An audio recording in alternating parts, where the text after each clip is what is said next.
A imagem que estamos a ver é estática, embora, com o mover dos olhos, nos pareça estar em movimento. Se nos despojássemos de todo o saber científico, como se regressássemos ao século I, seria quase certo que associaríamos esta imagem a uma aparição sobrenatural ou uma feitiçaria que dá vida ao inanimado, e a partir daqui poderiam emergir atitudes com os mais bizarros contornos.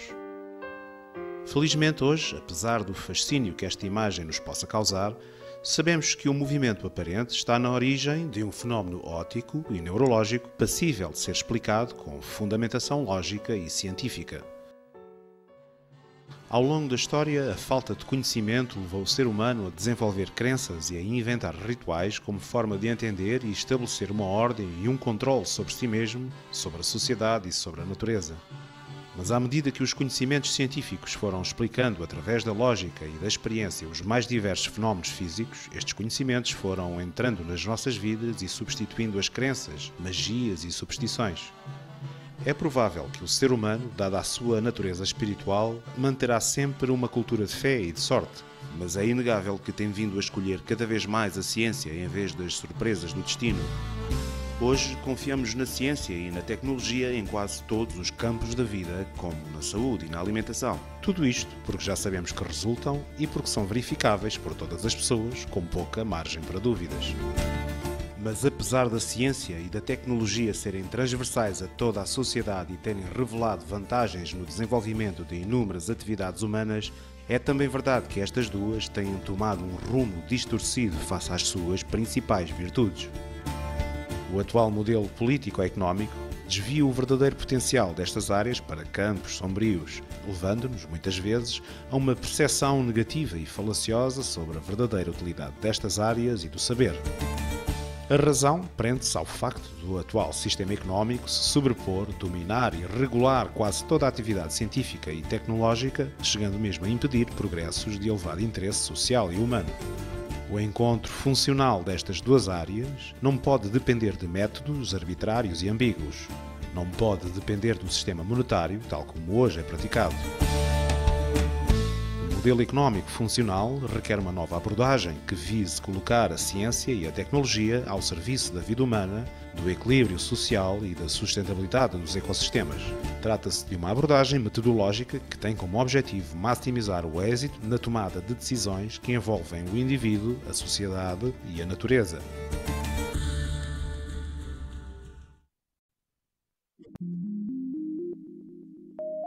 O método científico é um processo de investigação e procura de respostas sobre o mundo físico, oferecendo um mecanismo idealizado que inclui factos e dados obtidos através de observações e experiências, o reconhecimento de padrões, a formulação de hipóteses e teorias que procuram reproduzir esses padrões, previsões que podem ser testadas por mais observações e experiências.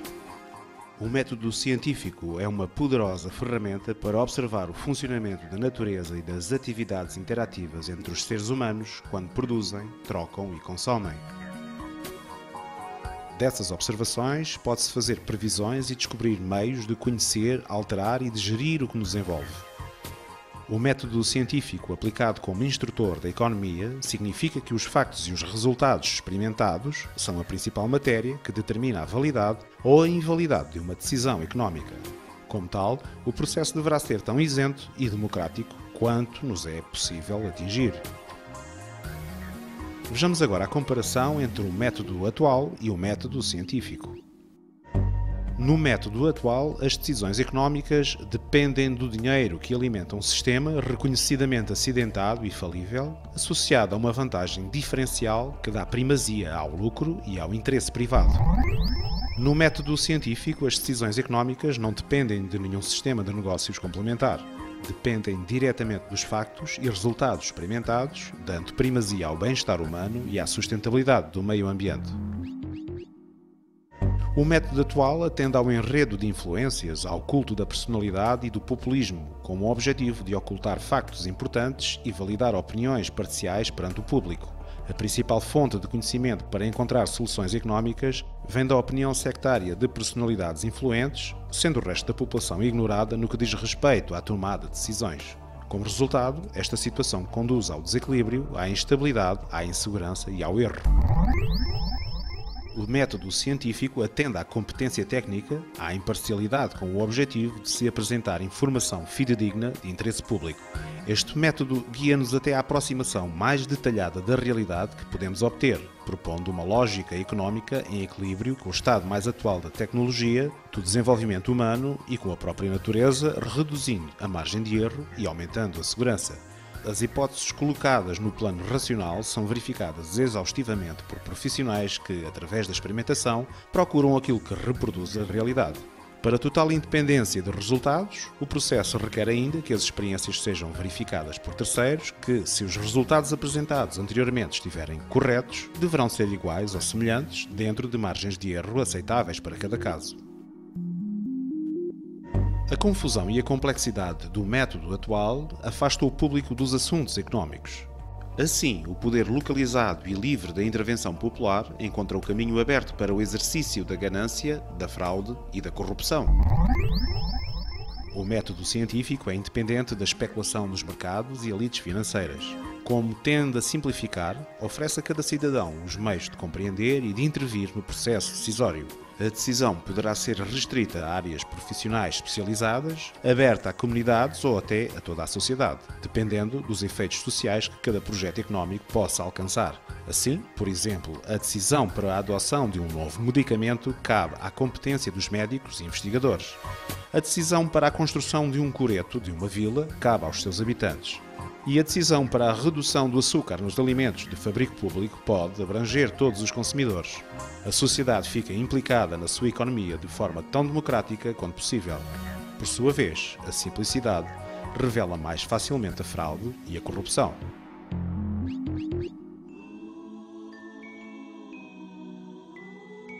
Imaginemos agora um exemplo para ilustrar estas diferenças.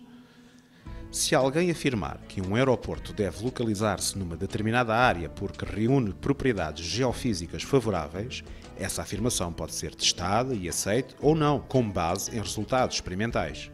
No entanto, se essa mesma afirmação for defendida por iniciativa política e personalizada, nada nos garante que, por interesse privado, os dados sejam distorcidos e o aeroporto seja implantado noutra área favorável apenas aos interesses de uma minoria. São os testes puramente científicos, livres da influência do dinheiro e da política, que nos permitem construir aviões, pontes, computadores, medicamentos e outras maravilhas da tecnologia com as melhores garantias. É importante salientar que é a componente social e democrática, ligada ao sentido humano e ambiental do que é preciso ou não é preciso fazer, que imprime a necessidade de envolvimento dos cidadãos para a realização destes projetos. É o povo livre de qualquer pressão propagandística que expressa ao sistema económico as suas necessidades e interesses. Por outro lado, é reconhecido que o método científico tem os seus limites. A cultura, a arte, os gostos e a felicidade estão normalmente fora desses limites. Por isso, é plausível que, onde a certeza científica acaba, se empreguem opiniões idóneas e propostas democráticas populares que possuem, naturalmente, o seu lado mais sensível e intuitivo. Enquanto assunto de interesse económico, o que se requer é que a componente subjetiva do empreendimento humano seja apenas acessória e não a raiz de todas as decisões. Sabemos que um método científico não faz cumprir um modelo perfeito da realidade, mas é, até ao momento, a melhor ferramenta criada pelo ser humano para compreender e dominar o mundo natural. Nesta linha de raciocínio, uma das condições para a missão de redesenhar o nosso paradigma passa por um novo modelo económico que se baseie na gestão inteligente dos recursos naturais, humanos e tecnológicos. Significa isto que os recursos naturais deverão ser explorados e geridos seguindo a lógica do mundo físico, no compromisso de atender democraticamente ao espectro das necessidades humanas da forma mais eficiente e sustentável possível.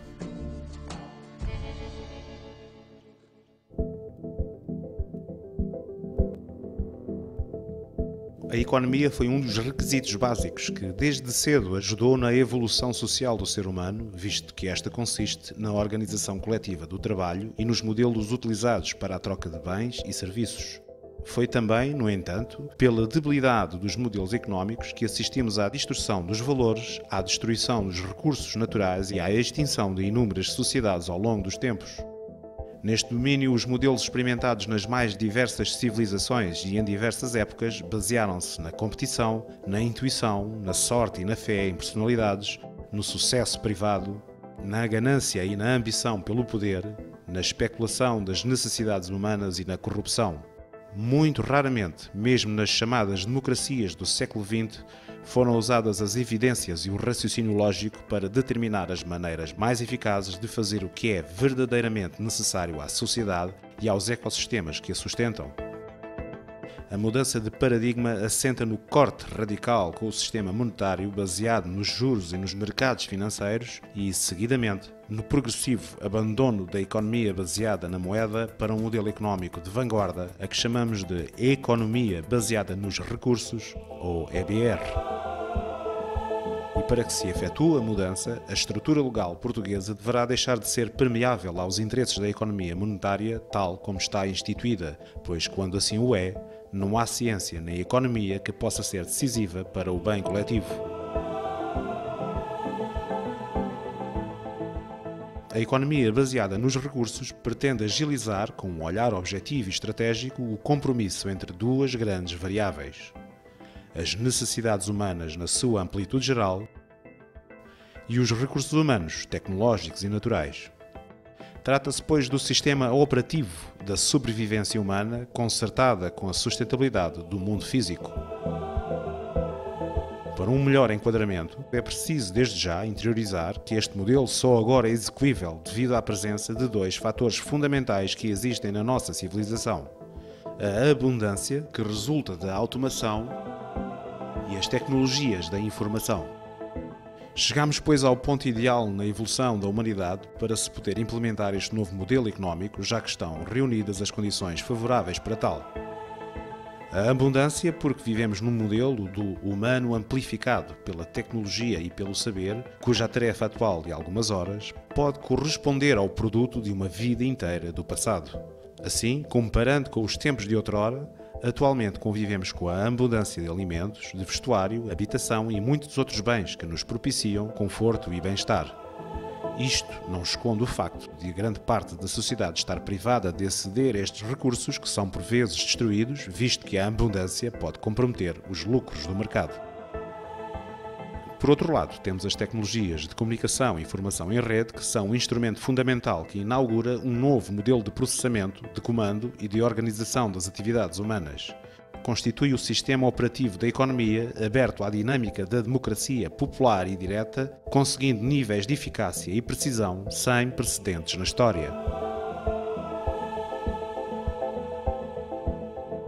A economia baseada nos recursos articula três áreas operacionais: contabilidade de recursos, o equilíbrio dinâmico e desenvolvimento estratégico. Imaginemos, por exemplo, uma associação de bombeiros. Na contabilidade de recursos será necessário ter uma noção exata de todos os meios à disposição, tais como os equipamentos, energia, água, o número de pessoas colaborantes, entre outros. Para obter um equilíbrio dinâmico, será necessário um plano de manutenção e conservação do equipamento, reposição de materiais, horários e organização de tarefas, segurança e bem-estar do pessoal. No desenvolvimento estratégico, terá de se contar com a escolha acertada do tipo de equipamento, a formação especializada do pessoal, a investigação das características geográficas locais, os processos mais eficazes para a proteção civil, a pesquisa no aperfeiçoamento dos equipamentos e métodos e melhoramento dos resultados. Grande parte da funcionalidade da Associação de Bombeiros poderá ser processada automaticamente por um programa informático específico. Numa escala maior, temos, por exemplo, a gestão eletrónica em rede da complexa logística de uma multinacional.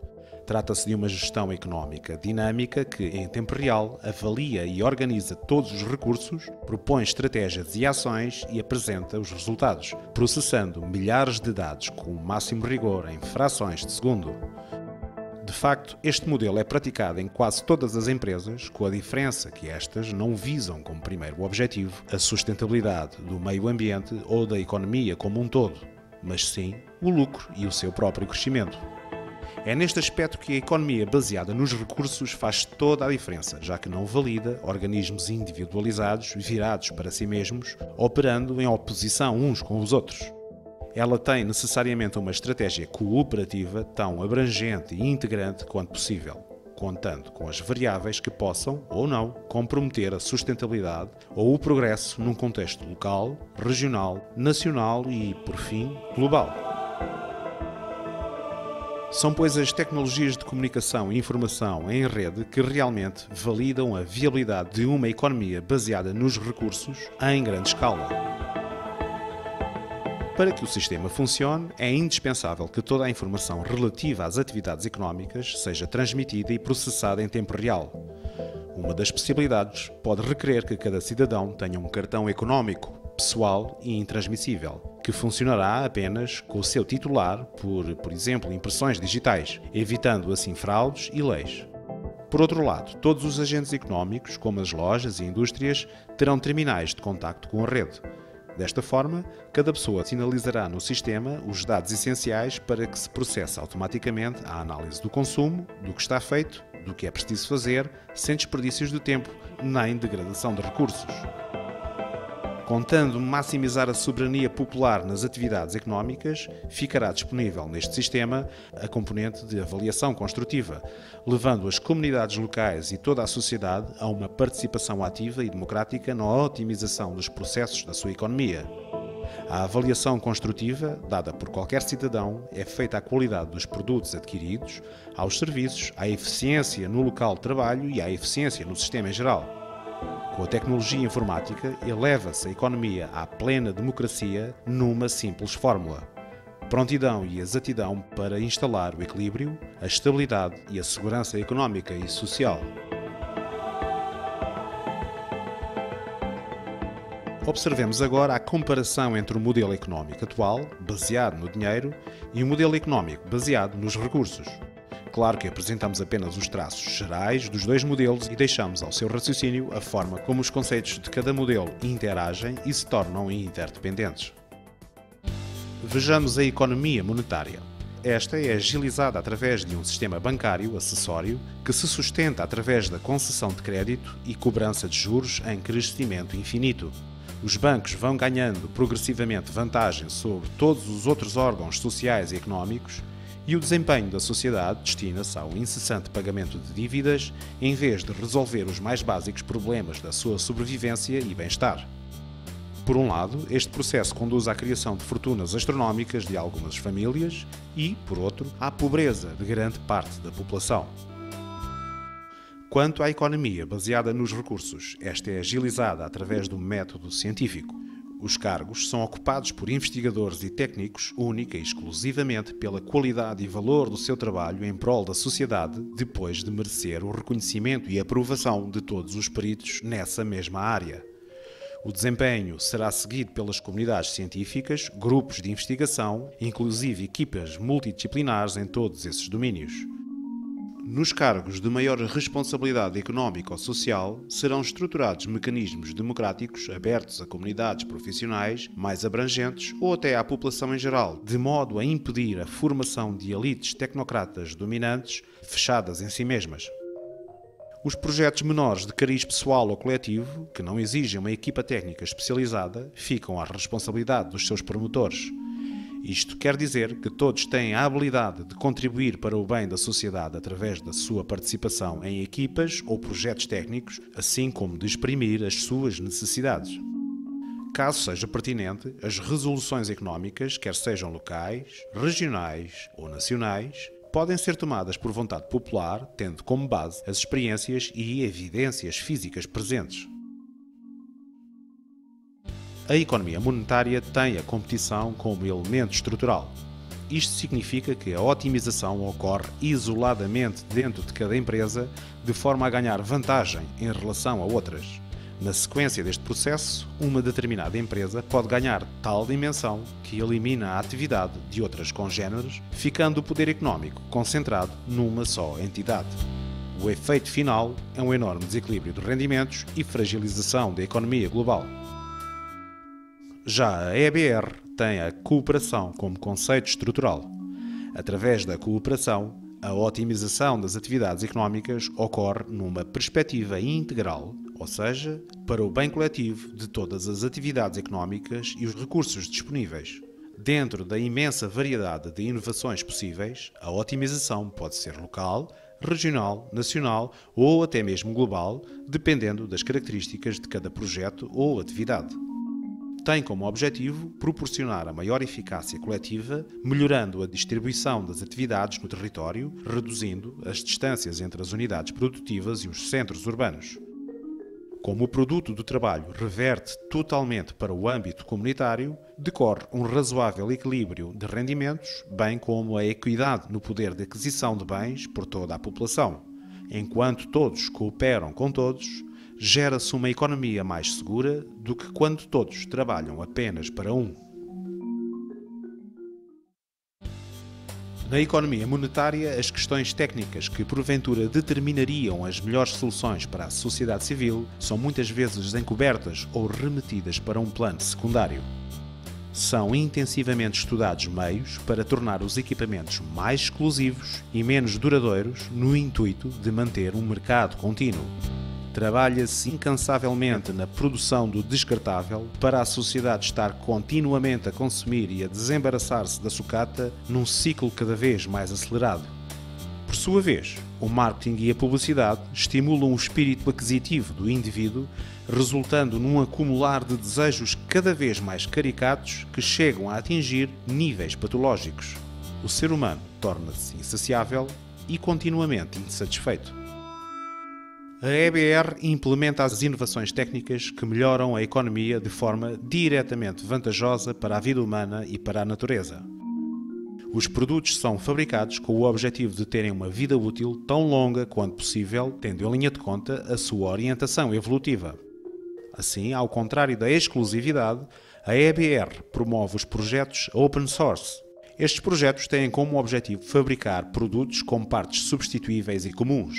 Assim, estes produtos podem ser melhorados sem ter a necessidade de inutilizar o equipamento na sua totalidade.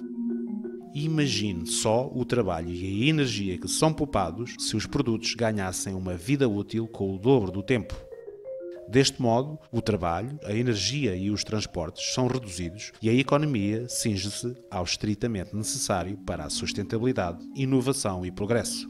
O marketing e a publicidade ficam remetidos apenas para as atividades de utilidade pública, como o desporto, a cultura e hábitos de vida saudável.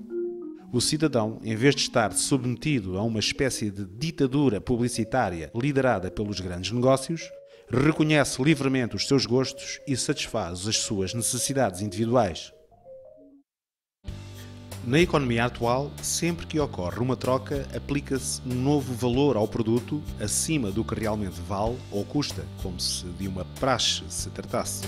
Como tal, qualquer produção e transação de bens obedece a costumes e rituais muito próprios do mundo dos negócios. Toda a atividade é comercial e tem como objetivo a obtenção do lucro, do crescimento e do sucesso privado. Na EBR, a fase inicial pode ter parcialmente estas características, mas o seu processo evolutivo tem a finalidade de eliminar a prática do negócio. Setores como a energia, a saúde ou os transportes passam a ser de utilidade pública. Depois, generaliza-se para outros setores através de uma gestão automatizada que contabiliza e administra as atividades económicas, permitindo a qualquer cidadão o acesso direto aos bens e serviços sem o efeito do lucro. Bastará que a produção e consumo sejam eletronicamente declarados para bases de dados, pois só assim será possível proceder à contabilidade e administração das atividades comerciais, quer a nível de loja, quer a nível local, regional ou nacional. Neste ambiente, as lojas permanecem como pontos de acesso a produtos, mas sem atividade comercial lucrativa. Eliminando a especulação e o lucro, simplifica-se e estabiliza-se a economia. O seu crescimento dependerá somente das necessidades e do espírito empreendedor, quer do indivíduo, quer do coletivo democrático. A consequência natural deste sistema é a moeda perder gradualmente a sua influência até ao ponto de um dia deixar de ser necessária. Sabemos que a economia monetária portuguesa ainda convive com alguns setores económicos públicos, como a segurança, a saúde e a educação. Mas como este modelo económico assenta na atividade individualista e competitiva, depara-se com a inevitabilidade de obrigar a população a colaborar através dos impostos para sustentar o que é de todos. Contudo, a tendência é para privatizar gradualmente os setores mais rentáveis, como a saúde, a energia, as estradas, a comunicação, os transportes e até a água, retirando-lhes a vocação original de utilidade pública e transformando-os em negócios lucrativos sujeitos a interesses privados.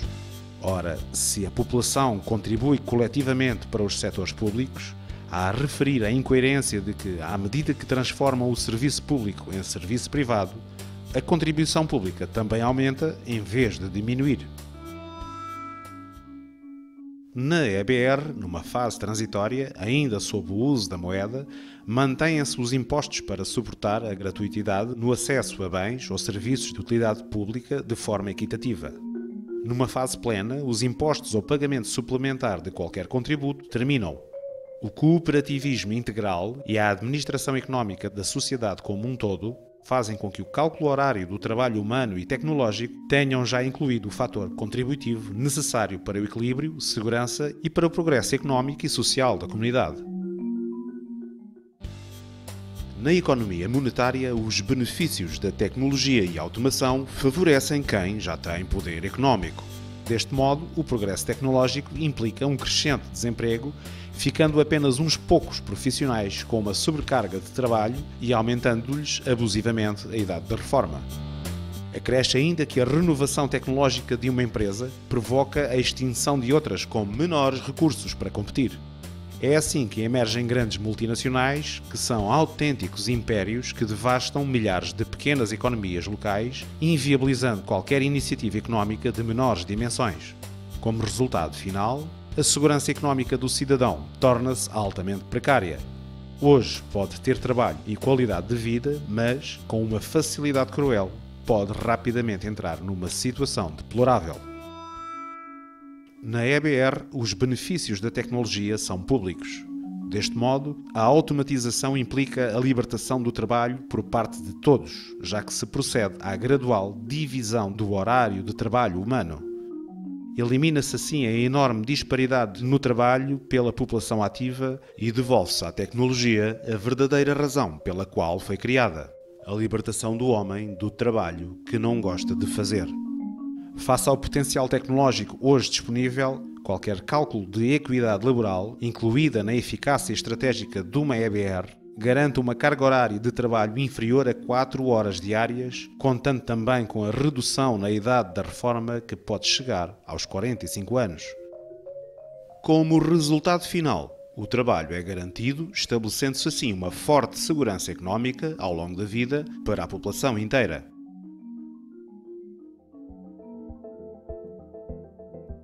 Para compreendermos de uma forma simplificada a mudança de uma economia para a outra, basta pensar quando passamos hoje o cartão multibanco numa caixa registradora de supermercado. Nessa simples operação é enviada uma mensagem correspondente a uma alteração de dígitos na conta bancária. Não esquecendo que o preço da mercadoria, além de incluir o IVA, inclui lucros e impostos do produtor, da energia, dos transportadores, do revendedor e do comerciante final. Depois, para reconstituir os mesmos dígitos na conta, é necessário voltar a trabalhar por mais tempo face à diminuição constante do poder de compra. Na EBR, o cidadão passa o cartão no terminal do supermercado e envia para o sistema económico uma mensagem digital sobre os produtos que leva. Por sua vez, o sistema calcula com maior exatidão o quanto é necessário trabalhar coletivamente para manter o equilíbrio e o progresso. Portanto, não é feito nenhum cálculo direto entre os bens consumidos e aquele cidadão específico que passou o cartão no supermercado, mas sim um cálculo económico integral, quer a nível local, regional ou nacional, de acordo com as características dos produtos. Como é o corpo coletivo que está equacionado na economia estável, não é necessário aumentar o ritmo nem o horário de trabalho, e todos têm garantido o poder de aquisição. Pode-se especular que, numa EBR, o uso do cartão tem a finalidade de controlar a privacidade em vez da administração económica. Bem, Se é esse o receio, por que não abandonar já os e-mails, o Facebook, os telefonemas, o dinheiro e as faturas eletrónicas, o consumo da água e da eletricidade, o salário e os impostos, já que toda essa informação é processada e arquivada em base de dados?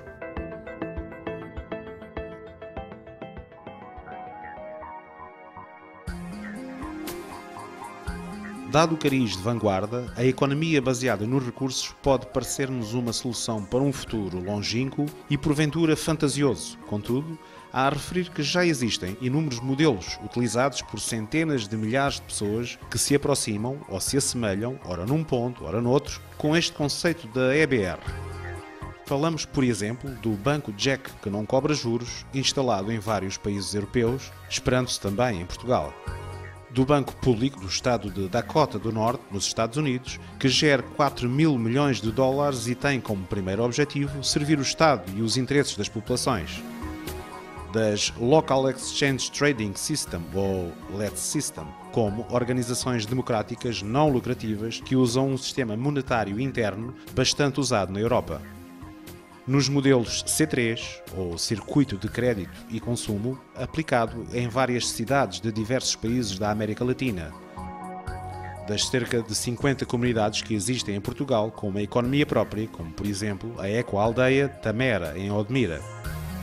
E como exemplo de um sistema que não usa dinheiro algum, temos a Rede Barter, implantada em Portugal.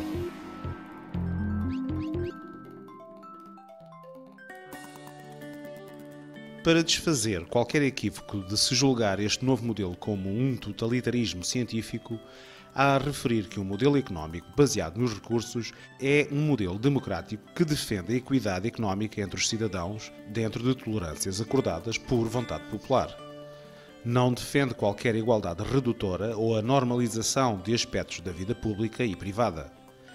Não se julgue também que esta orientação visa obter aqui popularidade. Constata-se pelo estudo das experiências sociais vividas ao longo da história que o relativo sucesso do mundo ocidental contemporâneo, comparado com os modelos antigos, se deve, em parte, à progressiva liberdade individual e ao direito à diferença. A internet é um caso inequívoco que comprova esta realidade.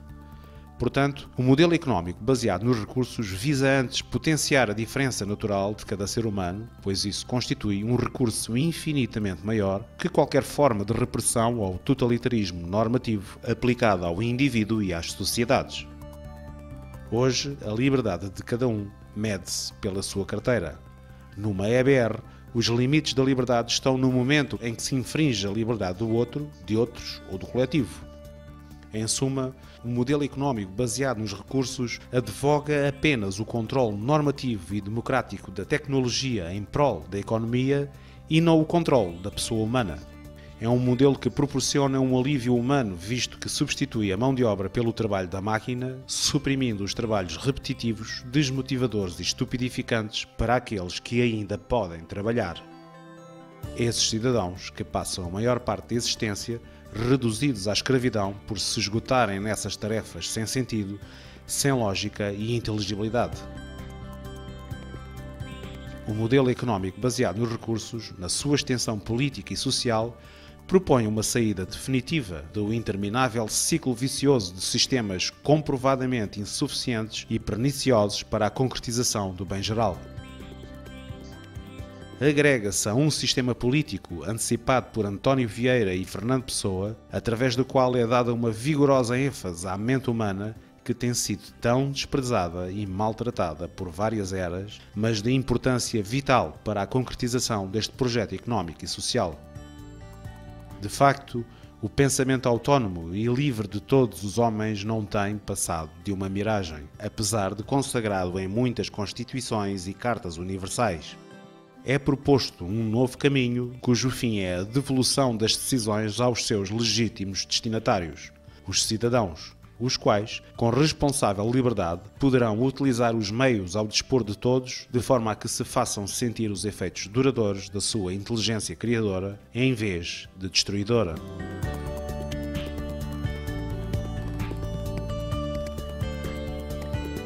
exposta à teoria e conscientes de que muitas questões de detalhe ficaram aqui por explicar, suscitando naturalmente muitas dúvidas e estranhezas, não impede de levantarmos agora a grande questão de base. Se valorizarmos os conhecimentos e tecnologias atuais como bens públicos, bem como a vontade coletiva de sairmos da precariedade para construirmos uma vida equilibrada e com qualidade, se valorizarmos os recursos naturais e a preservação da natureza, se eliminarmos o atual domínio do dinheiro, a cultura da competição, do consumismo supérfluo, do desperdício e do lucro, e adotarmos uma cultura de empreendedorismo e cooperação integral, será possível, no território português, gerar abundância para todos os cidadãos? Não responda por intuição. Tente esclarecer as dúvidas com os recursos ao seu alcance. Mas apesar de todas as procuras e respostas que possamos obter, é evidente que a mudança de economia não se basta pelos recursos identificados, nem se basta pelo modelo em si, por muito justificado que seja. A mudança e o sucesso dependem, sobretudo, de uma tomada de consciência social capaz de nos libertar da obsolescência paralisadora do passado, que continua a vedar-nos o acesso aos níveis mais internos da vida e do ser, da cultura e do espírito. Exige um processo de educação que rompa com as práticas ultrajantes da domesticação do homem. Existe também uma nova organização social verdadeiramente democrática, a qual desenvolveremos no próximo capítulo. Atualmente, algumas certezas já nós temos. Nitidamente, o sistema económico, tal como hoje é conhecido, não está a conseguir responder aos desafios das sociedades contemporâneas. A ousadia já não está em mudar a fé de um partido para outro, nem de culpar A ou B. Não está em reduzir as propostas inovadoras e democráticas às aparências de uma cor partidária, seja ela qual for. A mudança está acima de tudo em abandonar a crença na forma como a economia está implantada e adotar uma nova procura com escolhas prudentes, construídas com base na lógica e no acumular de evidências. É importante terminar com a crença em ideais desgastados, com a postura de peão insignificante, de sofredor, de acusador, de adivinhador ou de simples espectador macambúzio do colapso económico e social. Assumir uma procura tentando encontrar factos que dão uma nova resposta às nossas cidades, aos nossos sistemas de transporte, à agricultura, à indústria, à assistência médica, à educação, à cultura e por aí fora, tendo como finalidade o bem coletivo e a soberania popular nos destinos económicos, é já um patamar de luta pela descoberta de uma nova sociedade, uma sociedade mais equilibrada, cooperante, livre e consciente. Não podemos estar sempre a cometer os mesmos erros e esperar por resultados diferentes. É para o futuro que caminhamos e ele não se corrigirá por si próprio a nosso desejo como um milagre do tempo. Na essência destas novas escolhas reside também o sentimento elementar de que cada um de nós não está neste mundo para trabalhar em competição, acumular dinheiro, consumir e desperdiçar, mas para celebrar a vida no que ela tem de genuinamente humano.